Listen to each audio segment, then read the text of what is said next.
Hello दोस्तों, सभी को गुड मॉर्निंग। चलिए आज का वीडियो शुरू करते हैं। आज का वीडियो महामैराथन साइंस का होने वाला है, ठीक है। तो वीडियो को अंत तक देखिएगा। यदि आप इस वीडियो को देख लेते हैं तो आप लोगों का 3 मार्क्स और 2 मार्क्स का जितना भी क्वेश्चन है इससे बाहर नहीं आने वाला है, ठीक है। तो वीडियो को अंत तक वॉच कीजिएगा। चलिए वीडियो को शुरू करते हैं। सबसे पहले यहाँ पर क्वेश्चन पूछा है कि समजातीय श्रेणी क्या है, उदाहरण के साथ समझाइए। तो समजातीय श्रेणी कार्बन यौगिक का वह समूह होता है जिनके रासायनिक गुण समान होते हैं, यानी कि जिनका रासायनिक गुण समान होता है और उनके सामान्य सूत्र CH2 का अंतर होता है, ठीक है। जो समजात श्रेणी होता है उसके रासायनिक गुण समान होते हैं और उसका जो सूत्र होता है वो CH2 का अंतर होता है, ठीक है। इन यौगिकों के भौतिक गुण क्रमिक परिवर्तन पाया जाता है, ठीक है। उदाहरण पर देख लीजिए। यहाँ पर एल्केन समजातीय श्रेणी है जिसका सामान्य सूत्र होता है CnH2n प्लस में 2 होता है। एल्केन का जो सामान्य सूत्र होता है ये होता है, ठीक है। जैसे यहाँ पर उदाहरण दिया हुआ है कि मीथेन CH4 होता है, CH4 इथेन हो गया, C2H6 और प्रोपेन जो है CH3H3, यानी कि एल्केन ग्रुप का जितना भी समूह है सभी क्या है, समजातीय श्रेणी में आता है। और इसका सामान्य सूत्र कितना होता है, CnH2n प्लस 2 होता है, ठीक है। चलिए आगे चलते हैं। क्वेश्चन नंबर 2 है कि समजात अंग से आप क्या समझते हैं, उदाहरण दें। तो समजात अंग वे होते हैं जिनकी मूल संरचना समान होती है लेकिन उनके कार्य भिन्न भिन्न होते हैं। ये अंग समान पूर्वजों से विकसित हुए होते हैं, यानी कि जो अंग का होता है जिनका वे अंग जिनकी संरचना समान होती है, ठीक है, लेकिन कार्य भिन्न भिन्न होते हैं, यानी कि बनावट एक जैसा होता है लेकिन उनका जो है कार्य भिन्न भिन्न होता है। जैसे वहाँ पर उदाहरण दिया हुआ है कि मनुष्य के हाथ और वेल का फ्लिपर, चमगादड़ का पंख समजात अंग है, ठीक है। मनुष्य का हाथ और वेल का फ्लिपर और चमगादड़ का पंख जितना है ये सब समजात अंग है। इनकी संरचना समान है लेकिन इनका कार्य अलग अलग है, ठीक है।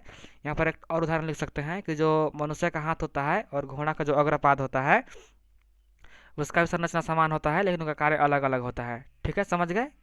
समजात अंग किसे कहते हैं, जिनकी संरचना समान होती है, बनावट समान होती है लेकिन कार्य अलग होते हैं, उसको कहते हैं हम लोग समान समजात अंग, ठीक है। और यहाँ पूछेगा कि असमजात अंग किसे कहते हैं, तो जिनका कार्य समान होगा और जिनकी बनावट अलग होगा उसको बोलते हैं असमजात अंग, ठीक है। चलिए आगे चलते हैं। क्वेश्चन नंबर 3 है कि परितंत्र में अपघटकों की क्या भूमिका है। तो अपघटक वे सूक्ष्म जीव होते हैं जो मृत पौधों पर जानवरों की अवशेष को विघटित करते हैं, ठीक है। यानी कि जो अपघटक होता है वो मृत पौधों पर जानवरों के अवशेष को विघटित करता है, ठीक है। वे जटिल कार्बनिक पदार्थों को सरल अकार्बनिक पदार्थों में बदल देते हैं, यानी कि जो सूक्ष्म जीव होता है, अपघटक होता है, वो मृत पौधों को या जानवर हो गया उसको क्या करता है, जो उसका अवशेष होता है उसको विघटित कर देता है, यानी कि छोटे छोटे टुकड़ों में तोड़ के मिट्टी मिला देता है, उसी को बोलते हैं अपघटक, ठीक है। इस प्रक्रिया से पोषक तत्व पुनः मिट्टी में लौट आते हैं जिससे मिट्टी की उर्वरता बनी रहती है। इस प्रकार अपघटक परितंत्र में पदार्थों के चक्रण और संतुलन बनाए रखने के लिए महत्वपूर्ण भूमिका निभाती है, यानी कि जो अपघटक होता है वो परितंत्र को चक्रण, ठीक है, और संतुलन बनाए रखता है, ठीक है। यहाँ पर अपघटक नहीं होगा तो पृथ्वी में चारों तरफ गंदगी फैल जाएगा, सही कहीं कहीं सौ से जो जानवर सड़ा मिलेंगे, पक्षी सड़ा मिलेगा, क्योंकि जो अपघटक होते हैं वो क्या करते हैं, सड़े गलों को मिट्टी में मिलाने का कार्य करते हैं, ठीक है। समझ गए। चलिए आगे चलते हैं। क्वेश्चन नंबर 3 है कि 4 है कि 3 पर्यावरणीय हितैषी अभ्यास लिखिए, यानी कि 3 पर्यावरणीय हितैषी अभ्यास लिखिए। तो पर्यावरणीय हितैषी अभ्यास निम्नलिखित है, अधिक से अधिक वृक्षारोपण करना और वनों की कटाई से बचाना, ठीक है। यानी कहने का मतलब है कि जो 3 पर्यावरण हितैषी यानी कि पर्यावरण संरक्षण का उपाय लिखिए। तो पहला जो है अधिक से अधिक वृक्ष रोपना चाहिए, अधिक से अधिक पेड़ पौधा लगाना चाहिए और पेड़ों की कटाई कम करना चाहिए, ठीक है। दूसरा जो है प्लास्टिक का कम उपयोग करना तथा पुनः योग्य वस्तुओं पर अपनाना चाहिए, ठीक है। प्लास्टिक के उपयोग कम करना चाहिए, प्लास्टिक की जगह हम लोगों के कपड़े का थैला का प्रयोग करना चाहिए। क्यों करना चाहिए कि जो कपड़े का थैला होता है वो मिट्टी में जल्दी मिल जाता है, ठीक है। तीसरा जो है ऊर्जा की बचत करना चाहिए, जैसे अनावश्यक विद्युत उपकरण बंद रखना और सौर ऊर्जा का उपयोग करना, ठीक है। यानी कि ऊर्जा बचाना चाहिए, जो आप घरों में लाइट जलाते हैं उसको अनावश्यक नहीं जलाना चाहिए, बंद कर देना चाहिए दिन के समय में, और हमें सौर ऊर्जा यानी कि सूर्य के प्रकाश का प्रयोग करना चाहिए, ठीक है। चलिए आगे चलते हैं। क्वेश्चन नंबर 5 है कि मेंडल ने अपने प्रयोग के लिए मटर के पौधों का चयन क्यों किया। तो मेंडल ने प्रयोग करने के लिए मटर के पौधे का चयन इसलिए किया क्योंकि मटर के पौधे में कई स्पष्ट एवं विपरीत लक्षण पाए जाते हैं जिन्हें आसानी से पहचाना जा सकता है। यानी कि जो मेंडल थे उन्होंने मटर के पौधे का प्रयोग करने के लिए क्यों अपनाया था, क्योंकि मटर का जो पौधा होता है उसमें कई स्पष्ट एवं विपरीत लक्षण पाया जाता है, ठीक है।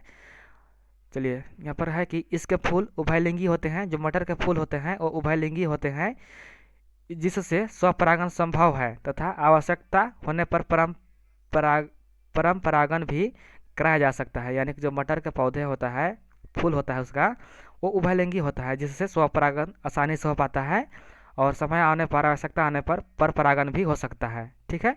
इसके अलावा मटर के पौधों का जीवन चक्र छोटा होता है। यानी कि मटर के पौधे आप लगाएंगे तो मटर का पौधा जो होता है जल्दी तैयार हो जाता है। यह अधिक संख्या में बीज उत्पन्न करता है। और जो मटर का पौधा होता है, आप देखे होंगे जो मटर होता है वहाँ पर अधिक मात्रा में यहाँ पर बीज होता है। ठीक है। जिसका प्रयोग करना आसान होता है। समझ गए क्यों किया था? जो मेंडल थे उन्होंने कई सारे लक्षणों को देखकर मेंडल का चुनाव किया था। पहला जो लक्षण था कि मटर का जीवन चक्र कम होता है, मटर के बीज की जो होता है संख्या अधिक होती है। ठीक है। इसमें उभयलिंगी होता है, इसका फूल जो होता है उभयलिंगी होता है और उभयलिंगी होने के कारण स्वपरागण आसानी से हो पाता है और समय आने पर भी पर परागण भी कराया जा सकता है। ठीक है। इन कारणों से जो मेंडल थे, ग्रेगर जॉन मेंडल, उन्होंने मटर के पौधों का चुनाव किया था। ठीक है। यहाँ पर एक क्वेश्चन पूछता है कि मेंडल ने अपने प्रयोग करने के लिए किस पौधा का चुनाव किया था? तो यहाँ पर आप लोग मार दीजिएगा मटर का पौधा। ठीक है। चला आगे चलते हैं। क्वेश्चन नंबर 6 है कि संतृप्त तथा असंतृप्त हाइड्रोकार्बन में अंतर स्पष्ट कीजिए। यानी कि संतृप्त और असंतृप्त हाइड्रोकार्बन किसे कहते हैं, अंतर लिखना है। यहाँ पर देखिए, संतृप्त हाइड्रोकार्बन वे यौगिक होते हैं जिनमें कार्बन कार्बन के बीच, यानी कि कार्बन कार्बन के बीच एकल बंध पाया जाता है। यहाँ पर सिंगल बॉन्ड पाया जाता है। यह सामान्यतः क्रम अभिक्रियाशील होते हैं। यानी कि जो यह संतृप्त कार्बोहाइड्रेट होता है, हाइड्रोकार्बन, संतृप्त हाइड्रोकार्बन, वो अभिक्रियाशील होते हैं। ठीक है। और उनके बीच सिंगल बॉन्ड पाया जाता है। जैसे यहाँ पर CH4 हो गया, CH4, CH2, ये सभी के बीच सिंगल बॉन्ड पाया जाता है। देखिए एक तो उदाहरण बता रहा हूँ कि जो CH4 का होता है संरचना, वो इस प्रकार होता है। एक इधर H हो गया, एक यहाँ H हो गया, एक इधर H हो गया और एक इधर H हो गया। ठीक है। इन सभी के बीच सिंगल बॉन्ड पाया जाता है। इसी इसी को बोलते हैं संतृप्त हाइड्रोकार्बन। ठीक है। और असंतृप्त हाइड्रोकार्बन है वे यौगिक होते हैं जिनके कार्बन कार्बन के बीच द्वि बंध पाए जाते हैं। यानी कि यहाँ पर कार्बन कार्बन के बीच डबल बॉन्ड होता है, उसी को बोलते हैं असंतृप्त हाइड्रोकार्बन। और यह अधिक अभिक्रियाशील होते हैं। ठीक है। यह कम अभिक्रियाशील होते हैं और ये जो असंतृप्त है वो अधिक अभिक्रियाशील होते हैं। ठीक है। जैसे यहाँ पर CH2 हो गया, CH2 है, C2H4 है, इसके बीच बनाइएगा बॉन्ड तो यहाँ पर डबल बॉन्ड बनता है, C डबल बॉन्ड, एक यहाँ H हो जाता है, यहाँ पर 2H हो गया और 2H यहाँ पर होता है। ठीक है। तो यहाँ पर देख लीजिए CH है, CH के बीच डबल बॉन्ड पाया जाता है, इसी को बोलते हैं असंतृप्त हाइड्रोकार्बन। ठीक है। चलिए आगे चलते हैं। क्वेश्चन नंबर 7 है कि जैव आवर्धन क्या है? तो जैव आवर्धन वह प्रक्रिया है जिसमें हानिकारक एवं विषैले रसायनों की मात्रा खाद्य श्रृंखला में आगे बढ़ते हुए क्रमशः बढ़ती जाती है। ये पदार्थ जीवों के शरीर में एकत्रित होते जाते हैं और बाहर नहीं निकलते हैं। यानी कि जो आवर्धन है इसमें हानिकारक और जो विषैले रासायनिक मात्रा है वो खाद्य श्रृंखला में आगे बढ़ते जाते हैं। ठीक है। यानी कि जो खाद्य पदार्थ होता है उसमें आगे बढ़ते जाता है और ये पदार्थ जीवों के शरीर में एकत्रित होते हैं। और यह जो हानिकारक पदार्थ होते हैं, विषैले पदार्थ होते हैं, वो शरीर के जीवों में एकत्रित होते हैं और यह बाहर नहीं निकलते हैं। इसी को बोलते हैं हम लोग जैव आवर्धन। ठीक है। समझ गए? चलिए आगे चलते हैं। यहाँ पर है, इसका प्रभाव खाद्य श्रृंखला के ऊपरी स्तरों के जीवों पर अधिक होता है और इससे उनके स्वास्थ्य पर गंभीर प्रभाव पड़ता है। ठीक है। जो मनुष्य है स्वास्थ्य, उस पर गंभीर प्रभाव पड़ता है। ठीक है। चलिए आगे चलते हैं। क्वेश्चन नंबर 8 है कि ओम के नियम बताइए। इस नियम के आधार पर विभवांतर तथा विद्युत धारा, विभवांतर V और विद्युत धारा I के बीच संबंध लिखिए और प्रतिरोध को परिभाषित कीजिए। चलिए देखते हैं इसका आंसर। ओम के नियम कहता है कि यदि किसी चालक का तापमान स्थिर रखा जाए तो उसकी प्रवाहित होने वाला विद्युत धारा उस चाल के सिरों के बीच लगाए गए विभवांतर के समानुपाती होता है। ठीक है। ओम के नियम क्या कहता है? तो ओम के नियम कहता है कि किसी चालक का तापमान स्थिर रख दिया जाए। ठीक है। और उसमें प्रवाहित होने वाला विद्युत धारा है I, उस चालक के सिरों के बीच लगाए विभवांतर के बीच समानुपाती होता है। ठीक है। इस नियम के अनुसार जो विभवांतर भी समानुपाती होता है, किसका होता है? I का, विद्युत धारा का। ठीक है। और यहाँ पर समानुपाती का चिन्ह हटेगा तो V बराबर IR, R यहाँ पर क्या है? कांस्टेंट है, समानुपाती हटता है तो R लगता है। ठीक है। यहाँ और R जो है वो कांस्टेंट है। यहाँ R चालक का प्रतिरोध है। ठीक है। चालक का प्रतिरोध कह लीजिए या कांस्टेंट कह लीजिए। अब यहाँ पर दूसरा जो पूछा है वो पूछा है कि विभवांतर को परिभाषित कीजिए। यहाँ पर प्रतिरोध को परिभाषित कीजिए। तो किसी चालक द्वारा विद्युत धारा के प्रवाह का विरोध करने की क्षमता को प्रतिरोध कहते हैं। ठीक है, यानी कि कोई भी चालक है, चालक के द्वारा जो विद्युत धारा होता है, विद्युत धारा में विरोध करना या रोकना, उसी को हम लोग बोलते हैं प्रतिरोध। ठीक है, और इसे आर से डिनोट करते हैं। ठीक है, प्रतिरोध को आर से डिनोट करते हैं। चलिए आगे चलते हैं। क्वेश्चन नंबर 9 है कि एकल जीवों द्वारा उपार्जित लक्षण सामान्यतः अगली पीढ़ी में वंशागत नहीं होते हैं, क्यों? यानी कि जो उपार्जित लक्षण होते हैं वो एक पीढ़ी से अगली पीढ़ी में नहीं जाता है, क्यों नहीं जाता है? तो जो उपार्जित लक्षण होते हैं, हाँ, उपार्जित लक्षण वे होते हैं जो जीव अपने जीवन काल में वातावरण के प्रभाव से प्राप्त करता है। ठीक है, यानी कि जो उपार्जित लक्षण होता है वो मनुष्य अपने परिश्रम वातावरण से प्राप्त करता है, अपने कठिन परिश्रम से प्राप्त करता है। ठीक है, ये लक्षण शरीर के कोशिकाओं में उत्पन्न होते हैं। ठीक है, न कि जनन कोशिकाओं में। ये जो उपार्जित लक्षण होता है ये शरीर के कोशिकाओं में उत्पन्न होता है। ठीक है, और जो वंशागत जो लक्षण होता है वो जीन में उत्पन्न होता है, जनन कोशिका में उत्पन्न होता है।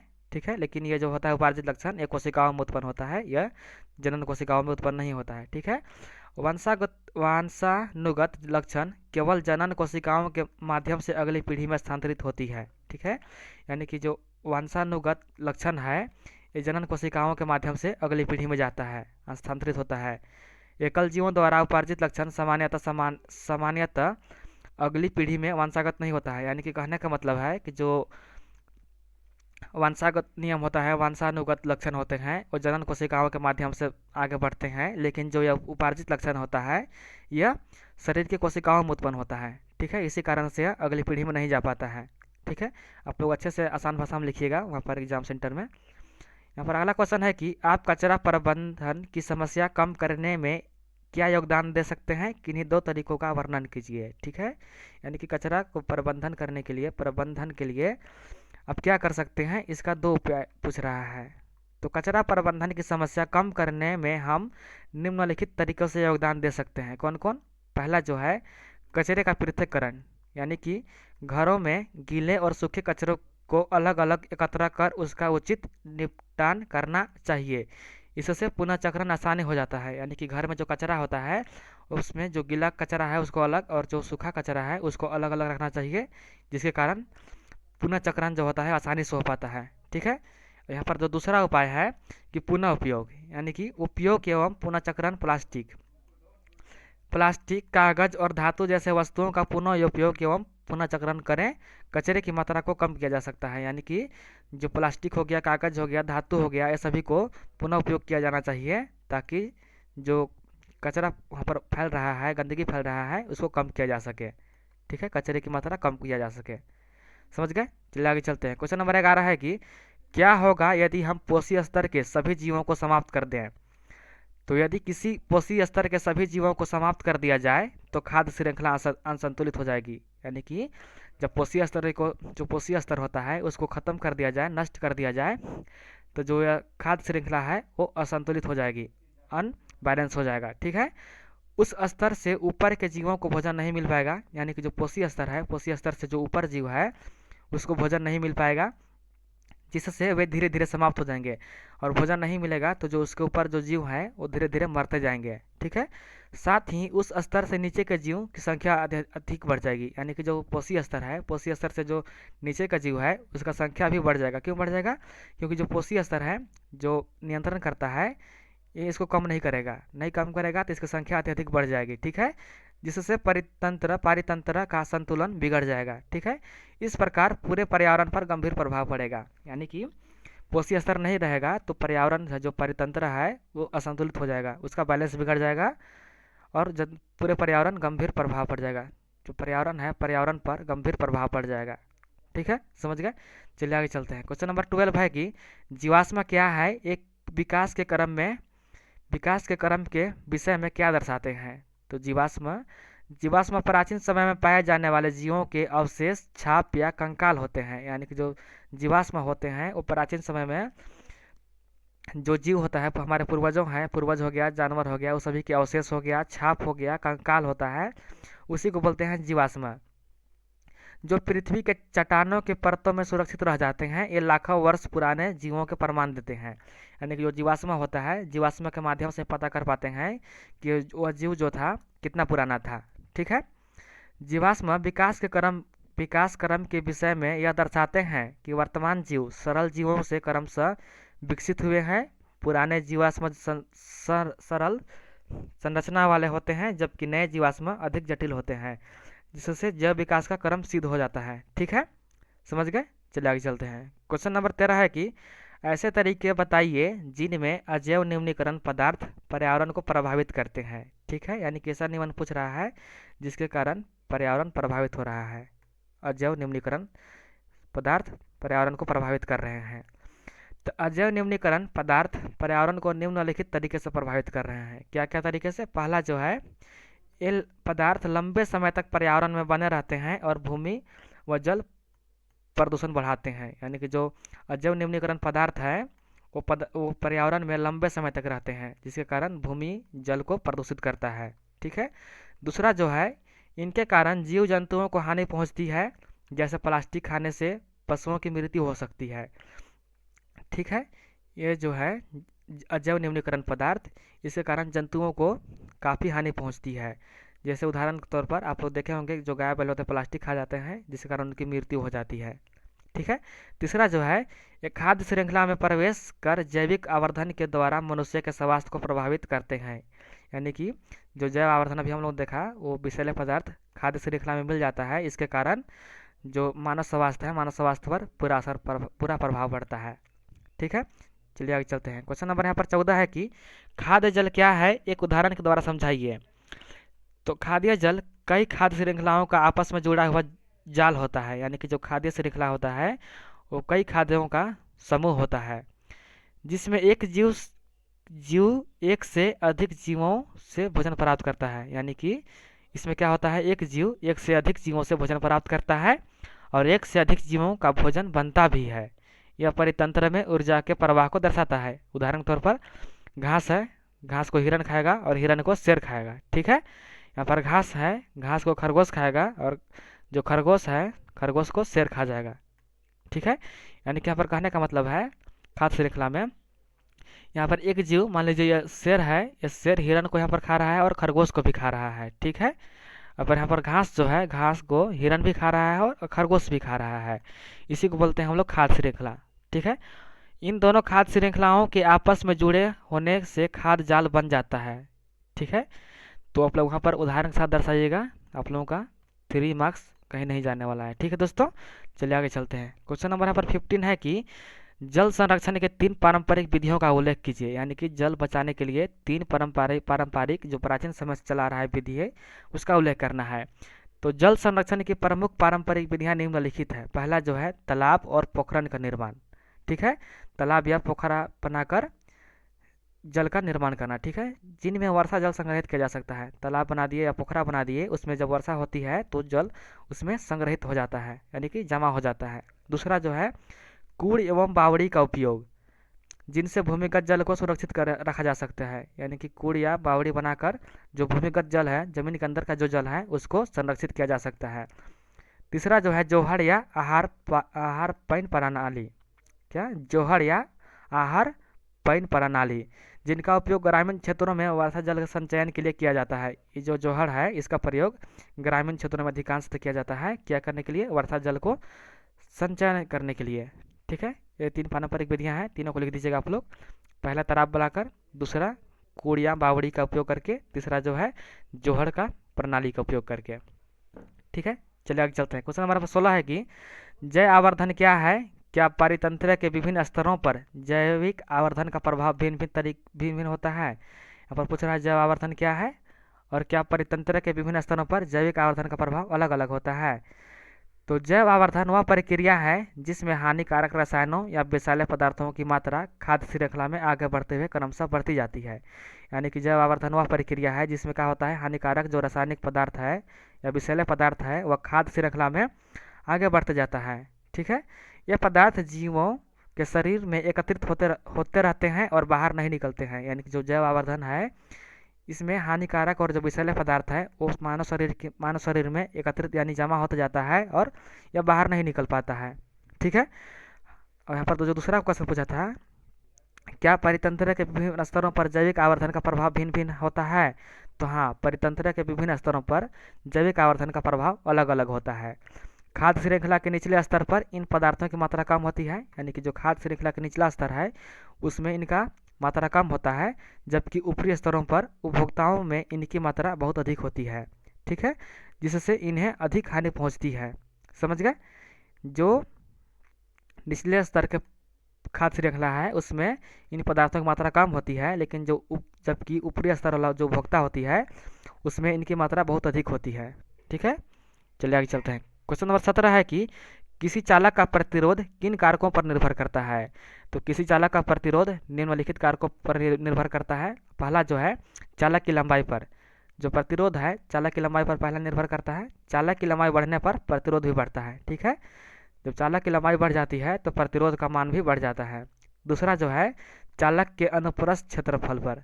ठीक है, यानी कि चालक का जो अनुप्रस्थ क्षेत्रफल है ए है, उस पर भी क्षेत्रफल बढ़ने पर प्रतिरोध कम हो जाता है। यानी क्षेत्रफल आप बढ़ाइएगा तो इसका जो प्रतिरोध है वो कम होते जाएगा। ठीक है, और चालक की लंबाई बढ़ने पर इसका प्रतिरोध बढ़ते जाता है। ठीक है, और तीसरा जो है चालक के पदार्थ की प्रकृति पर, अलग अलग पदार्थों का प्रतिरोध अलग अलग होता है। जो चालक के पदार्थ होता है उसकी प्रकृति पर निर्भर करती है। अलग अलग पदार्थों का प्रतिरोध अलग अलग होता है। ठीक है, समझ गए?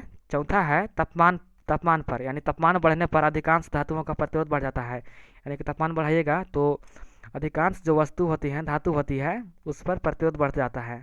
ठीक है, इन सभी कारकों पर जो यहाँ पर चालक का जो प्रतिरोध है इन कारकों पर निर्भर करती है। पहला चालक की लंबाई पर, दूसरा चालक के अनुप्रस्थ क्षेत्रफल, तीसरा चालक की पदार्थ की प्रकृति पर और चौथा तापमान पर। ठीक है, यहाँ पर अगला क्वेश्चन है, क्वेश्चन नंबर 18 कि जीवाश्म क्या है, वे जैव विकास क्रम में के विषय में क्या दर्शाते हैं। यानी कि जीवाश्म क्या है और विकास क्रम में इनका क्या योगदान रहता है। तभी हम लोगों ने इसको देखा, आप लोग ऊपर देख लिए हैं। चलिए इसको छोड़ देते हैं, यहाँ पर क्वेश्चन रिपीट हो गया है। चलिए यहाँ पर अगला क्वेश्चन है कि हमारे शरीर में वसा का पाचन कैसे होता है, यह प्रक्रिया कहाँ होती है। तो हमारे शरीर में वसा का पाचन मुख्यतः छोटी आंत में होती है। कहाँ होती है? जो वसा होती है, फैट होता है, उसका पाचन छोटी आंत में होती है। यकृत से निकलने वाला पित्त रस वसा को छोटे छोटे कणों में तोड़ देता है। यानी कि जो यकृत होता है, यकृत से जो निकलता है पित्त रस, वह जो वसा है वसा को छोटे छोटे कणों में तोड़ देता है।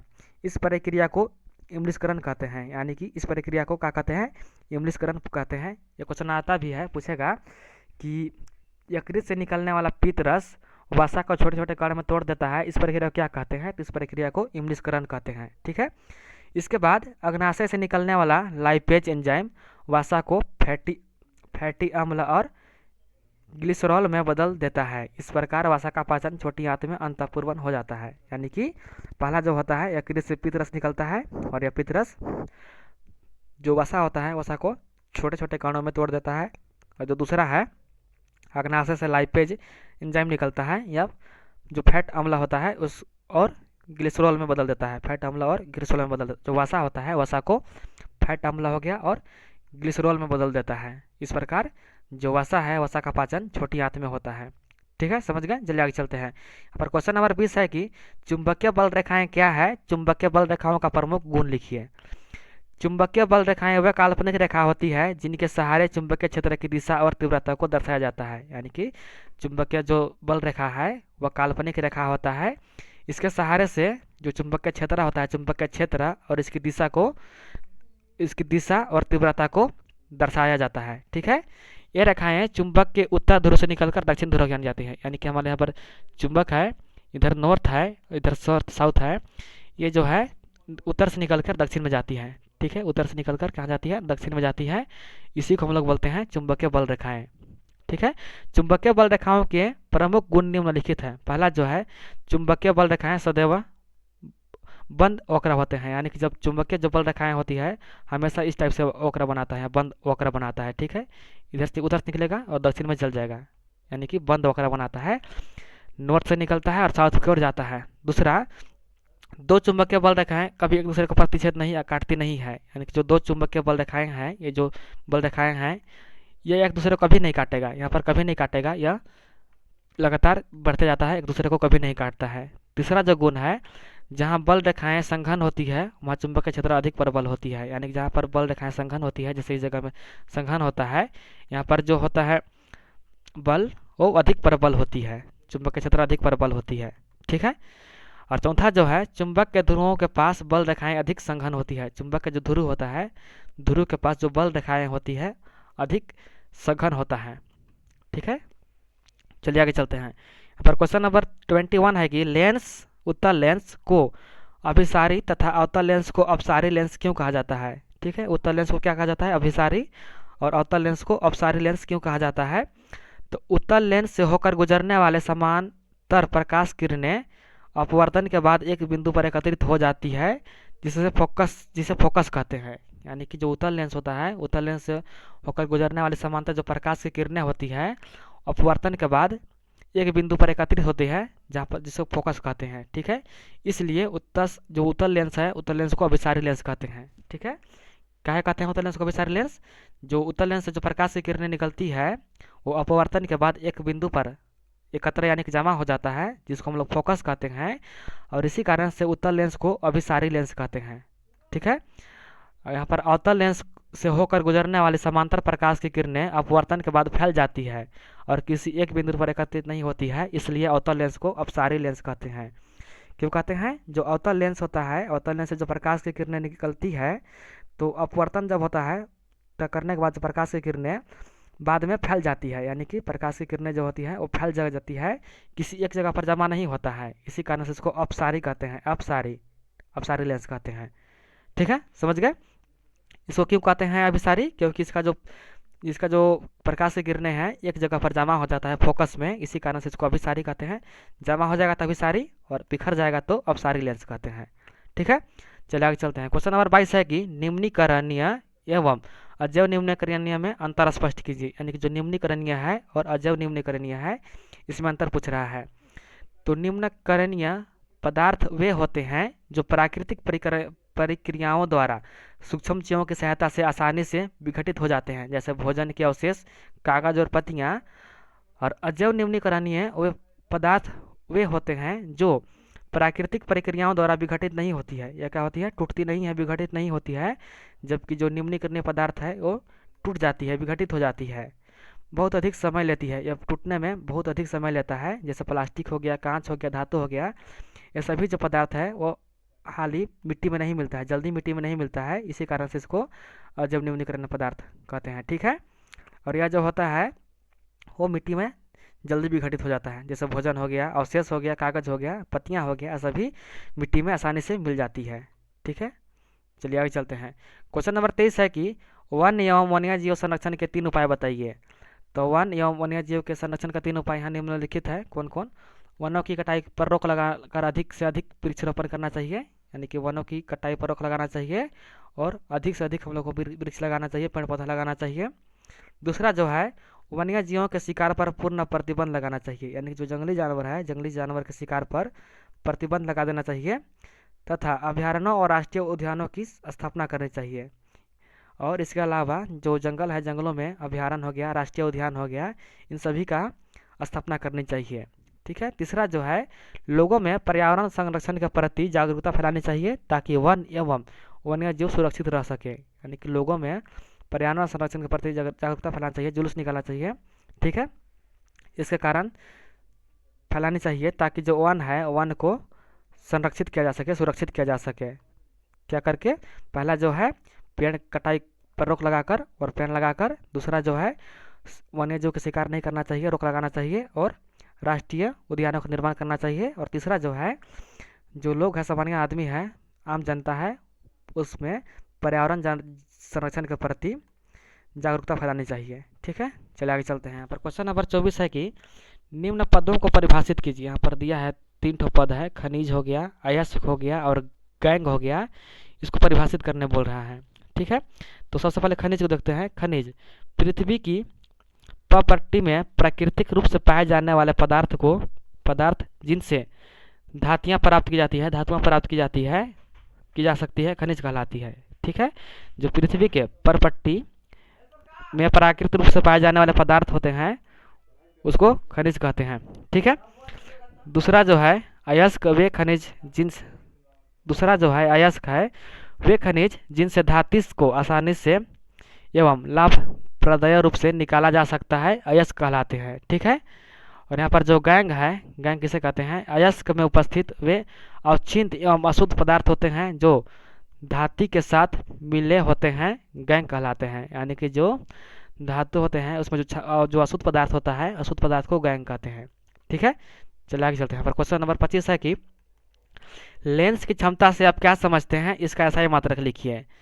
तो लेंस की क्षमता वह राशि है जो यह बताती है कि लेंस की प्रकाश किरणों को कितना अधिक अभिसारित या अपसारित कर सकता है। यानी कि लेंस क्षमता वह राशि है, लेंस की क्षमता वह राशि है जो यह बताती है कि लेंस का जो प्रकाश की किरणें होती है उसको कितना अधिक अभिसारित किया जाए या कितना अपसारित कर सकता है। ठीक है, लेंस की क्षमता उसके फोकस दूरी के व्युत्क्रमानुपाती के बराबर होती है।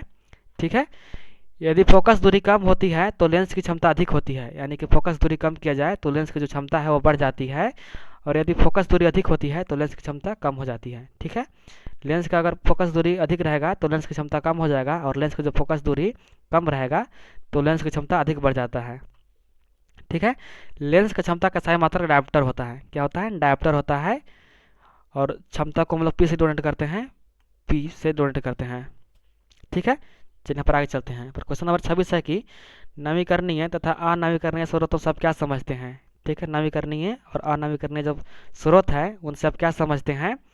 तो नवीकरणीय स्रोत वे ऊर्जा स्रोत होते हैं जो प्राकृतिक रूप से पुनः उत्पन्न हो जाते हैं और समाप्त नहीं होते हैं। ठीक है, नवीकरणीय क्या होते हैं? जो प्राकृतिक रूप से पुनः उत्पन्न हो जाते हैं, यानी कि दोबारा से बन जाते हैं। जैसे हो गया सौर ऊर्जा हो गया, पवन ऊर्जा हो गया, जल ऊर्जा हो गया, ये सभी नवीकरणीय स्रोत हैं। ये सभी प्राकृतिक में पुनः बन जाता है, पुनः तैयार हो जाता है। लेकिन जो अनवीकरणीय स्रोत होते हैं वे ऊर्जा स्रोत होते हैं जो सीमित मात्रा में उपलब्ध होते हैं। ठीक है, यानी कि जो अनवीकरणीय स्रोत है वो प्राकृतिक में सीमित मात्रा में उपलब्ध होते हैं। इसे एक बार समाप्त हो जाने पर पुनः प्राप्त नहीं किया जा सकता है। जैसे कोयला हो गया, पेट्रोलियम हो गया और प्राकृतिक गैस हो गया, इन सभी को एक बार प्रयोग कर दीजिएगा तो दोबारा से इसको उपयोग नहीं कर सकते हैं। लेकिन जो सौर ऊर्जा हो गया, पवन ऊर्जा हो गया, जल ऊर्जा हो गया, इन सभी का प्रयोग आप लोग पुनः कर सकते हैं। ठीक है, चलिए आगे चलते हैं। यहाँ पर क्वेश्चन नंबर 27 है कि पादप हार्मोन क्या है, इसके दो उदाहरण बताइए। तो पादप हार्मोन वे रासायनिक पदार्थ होते हैं जो पौधों में बहुत कम मात्रा में बनते हैं। ठीक है, यानी कि पादप जो हार्मोन होता है वो पौधों में बहुत कम मात्रा में बनते हैं और उनकी वृद्धि, विकास तथा विभिन्न क्रियाओं को नियंत्रित करती है। ठीक है, यानी कि जो पेड़ होते हैं, पेड़ में वृद्धि हो गया, विकास हो गया तथा विभिन्न अन्य क्रियाओं को नियंत्रित करती है। जो पादप हार्मोन होती है वो नियंत्रित करती है। यह पौधों की एक भाग में बनकर दूसरे भाग में अपना प्रभाव दिखाते हैं। यानी कि जो पादप हार्मोन होता है वो पौधा के एक भाग में बनकर वह दूसरे भागों में अपना प्रभाव दिखाता है। ठीक है, उदाहरण के तौर पर ऑक्सिन, यह पौधों की लंबाई बढ़ाने में सहायता करती है। यानी जो ऑक्सिन पादप हार्मोन है यह पौधों की लंबाई बढ़ाने में सहायता करती है। और दूसरा जो है जिब्रेलिन, यह तने की वृद्धि तथा बीजों के अंकुरण में सहायता करती है। जो जिब्रेलिन पादप हार्मोन है यह तना जो है, तना की वृद्धि तथा बीजों के अंकुरण में सहायता करती है। और यह जो ऑक्सिन है यह पौधों की लंबाई बढ़ाता है। ठीक है, समझ गए? चलिए आगे चलते हैं। यहाँ पर क्वेश्चन नंबर 28 है कि वायुव्य एवं अवायुव्य श्वसन में क्या अंतर है। ठीक है, वायुव्य एवं अवायुव्य श्वसन में क्या अंतर है। तो वायुव्य श्वसन में ऑक्सीजन की उपस्थिति में भोजन का पूर्ण ऑक्सीकरण होता है जिससे अधिक मात्रा में ऊर्जा प्राप्त होती है। इसमें अंतिम उत्पाद कार्बन डाइऑक्साइड और जल होता है, जैसे कि मनुष्य श्वसन। ठीक है, जो वायु श्वसन होता है इसमें ऑक्सीजन की उपस्थिति अधिक होती है। ठीक है, और इसका जो अंतिम उत्पाद बनता है वो कार्बन डाइऑक्साइड, ठीक है, कार्बन डाइऑक्साइड हो गया और जल हो गया।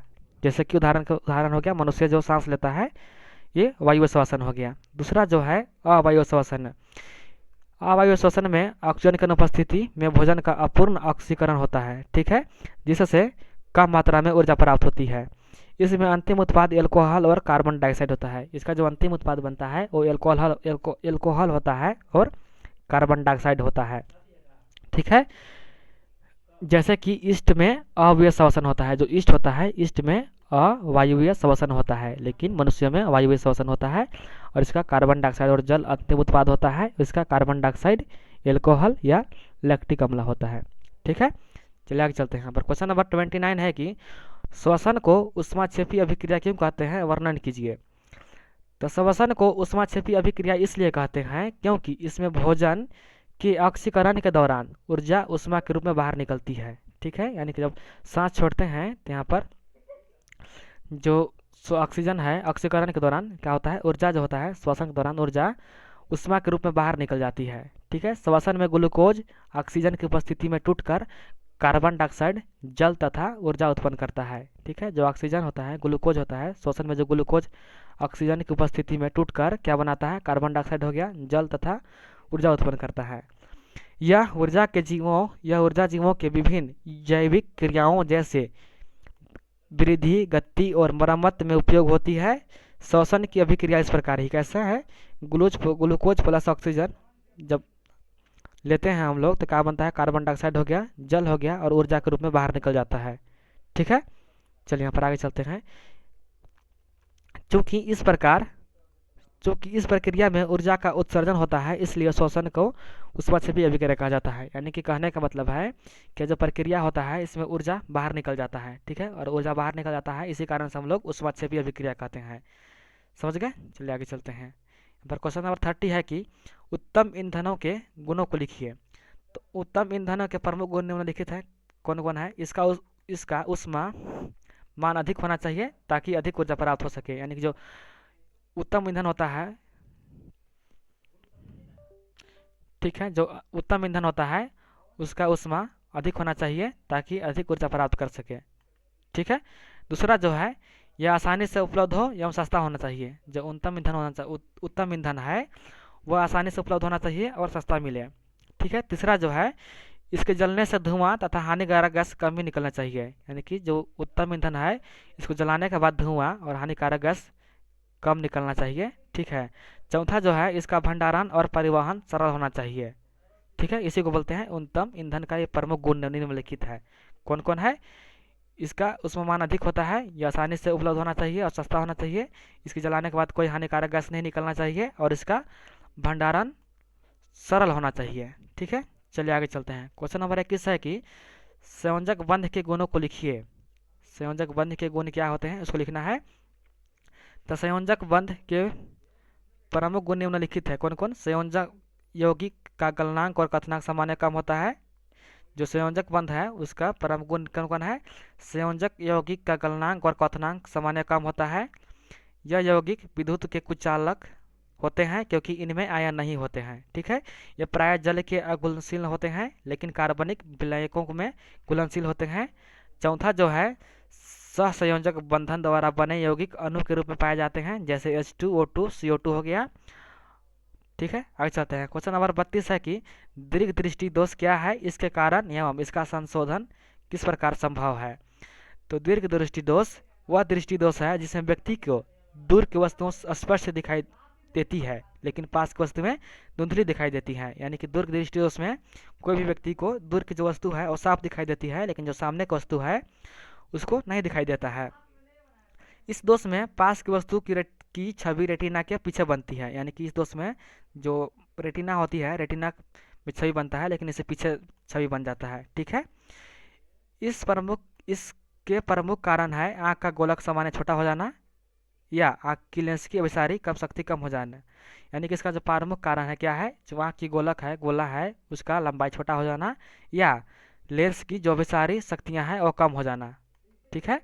इस दोष के संशोधन के लिए उत्तल लेंस का उपयोग किया जाता है जो प्रकाश की किरणों को अभिसारित कर छवि को रेटिना पर अस्थायी स्थान पर बनाता है। यानी कि इस दोष को ठीक करने के लिए उत्तल लेंस का प्रयोग करना चाहिए। ठीक है। चलिए आगे चलते हैं। क्वेश्चन नंबर 33 है कि लैंगिक एवं अलैंगिक जनन में क्या अंतर है। तो लैंगिक जनन में नर एवं मादा दोनों जनन भाग लेते हैं। यानी जो लैंगिक जनन होता है उसमें नर जनन और मादा जनन दोनों भाग लेते हैं। युग्मक शुक्राणु और अंडाणु का निर्माण करते हैं। इसमें निषेचन के बाद संतान उत्पन्न होती है और संतान में विविधता पाई जाती है। मनुष्य तथा अधिकांश पशु लैंगिक जनन द्वारा उत्पन्न होते हैं। यानी कि मनुष्य हो गया और अधिकांश जानवर जंतु होते हैं, पशु होते हैं, उनमें लैंगिक जनन होता है। ठीक है। और अलैंगिक जनन में केवल एक जनक भाग लेते हैं। ठीक है। यानी कि जो अलैंगिक जनन होता है उसमें केवल एक जनक भाग लेता है। इसमें युग्मक का निर्माण नहीं होता है। इसमें संतान जनक के समान होती है और विविधता नहीं पाई जाती है। जैसे अमीबा में द्विखंडन तथा ईस्ट में कली द्वारा जनन इसके उदाहरण है। ठीक है।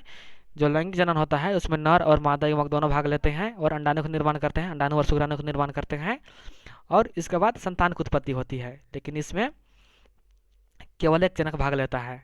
ठीक है, जैसे कि अमीबा में द्विखंडन हो गया, इष्ट में कली द्वारा होता है। चलिए यहाँ पर अगला क्वेश्चन है कि स्वपोषी पोषण तथा विषम पोषी पोषण में क्या अंतर है, उदाहरण सहित समझाइए।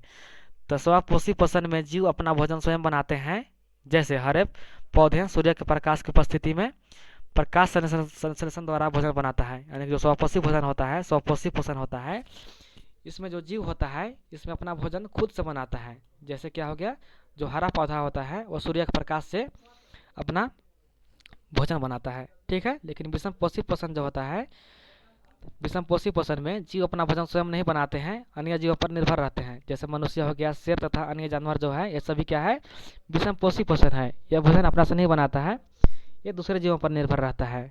ठीक है, यहाँ पर भोजन बनाने का मतलब नहीं है कि खाना बनाना होता है। यहाँ पर जो मनुष्य है वो किसी दूसरे चीज़ पर डिपेंड रहता है, जैसे मांस मछली हो गया, साग सब्जी हो गया, दूसरे चीज़ पर डिपेंड रहता है। लेकिन जो पेड़ पौधा होता है वो केवल सूर्य के प्रकाश से अपना भोजन बना लेता है। ठीक है, समझ गए। चलिए आगे चलते हैं। फिर क्वेश्चन नंबर 36 है कि ऊष्माक्षेपी तथा ऊष्माशोषी अभिक्रिया में क्या अंतर है। तो ऊष्माक्षेपी अभिक्रिया वह रासायनिक अभिक्रिया है जिसमें अभिक्रिया के दौरान ऊष्मा बाहर निकलती है, जैसे ईंधन का दहन। ठीक है, ऊष्माक्षेपी अभिक्रिया में क्या होता है, ऊष्माक्षेपी अभिक्रिया में क्या होता है, ऊष्मा बाहर निकलती है। ठीक है, जो ऊर्जा होती है, ऊर्जा वह बाहर निकलती है। समझ गए। और जो ऊष्माशोषी अभिक्रिया होता है वह अभिक्रिया होता है जिसमें रासायनिक अभिक्रिया के दौरान ऊष्मा अवशोषित की जाती है, जैसे प्रकाश संश्लेषण हो गया। यानी कि ऊष्माशोषी अभिक्रिया में क्या होगा, जो ऊर्जा होगा, ऊष्मा होगा, वो अवशोषित हो जाएगा, यानी कि जमा होगा। ठीक है, ऊर्जा का जमा होता है जिससे प्रकाश संश्लेषण हो गया, सभी ऊष्माशोषी अभिक्रिया है। लेकिन जो ईंधन का दहन है वो ऊष्माक्षेपी अभिक्रिया है। ठीक है, अर्थात ऊष्माक्षेपी में ऊर्जा निकलती है जबकि ऊष्माशोषी में ऊर्जा ली जाती है। समझ गए। ऊष्माक्षेपी में क्या होता है, ऊर्जा निकलती है और ऊष्माशोषी में ऊर्जा ली जाती है। पर अगला क्वेश्चन है कि निकट दृष्टि दोष क्या है, इसके निवारण के लिए किस प्रकार का लेंस उपयोग किया जाता है। तो निकट दृष्टि दोष वह दृष्टि दोष होता है जिसमें व्यक्ति को पास की वस्तुएं स्पष्ट देख पाता है, लेकिन जो दूर की वस्तुएं है वो धुंधलाई दिखाई देती है। यानी कि कहने का मतलब है कि निकट दृष्टि दोष में क्या होता है कि जो मनुष्य है, मनुष्य को पास की वस्तुएं जो होती है वो स्पष्ट दिखाई देती है, साफ दिखाई देती है, लेकिन जो दूर की वस्तुएं है वो धुंधला दिखाई देती है। यह दोष तब होता है जब आँख में बनी छवि रेटिना के आगे बनती है। यानी कि यह दोष कब होता है, जब आँख में जो रेटिना होता है, रेटिना के जो छवि है वो आगे बन जाता है। ठीक है, इसी कारण से निकट दृष्टि दोष होता है। इस दोष का निवारण के लिए अवतल लेंस का उपयोग किया जाता है, जो प्रकाश किरणों को फैलकर छवि को रेटिना पर सही स्थान पर बनाता है। ठीक है, समझ गए। तो दोस्तों ये रहे आप लोगों का टॉप वीवीआई सब्जेक्टिव क्वेश्चन। आशा करता हूँ वीडियो पसंद आया होगा। वीडियो पसंद आया होगा तो वीडियो को लाइक करके चैनल को सब्सक्राइब कर लीजिएगा। ठीक है, thank you, best of luck, अच्छे से एग्जाम देकर आइएगा।